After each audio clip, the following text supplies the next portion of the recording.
दूसरी शादी के लिए कितनी नरमी है इस्लाम में, बहुत कुछ नरमी है, इस शर्त पर कि आप हक अदा करें दोनों के बराबर। अगर नहीं करने का हक है, आप अपने दिल को तौलिए, अपने ताकत को तौलिए, और अपने क्या नाम है खर्च को तौलिए। अगर दोनों का हक बराबर दे रहे हैं हर चीज में, तो इंशाअल्लाह औरत को हक नहीं है कि वो आपको रोके।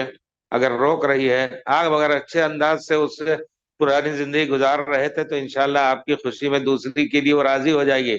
लेकिन पहले से आप जला रहे थे उसको, तो राजी नहीं होगी, तो दूसरी के भड़काएगी, कहेगी कि बहुत बदमाश आदमी है, हमें बहुत सताता है, आपके साथ भी वो शादी दूसरी नहीं होगी।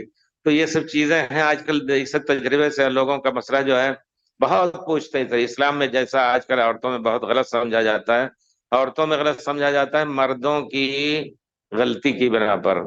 मर्द अगर खुश अखलाकी के साथ रहें, तो इंशाअल्लाह दोनों बीवियां बहनों की तरह रहती हैं।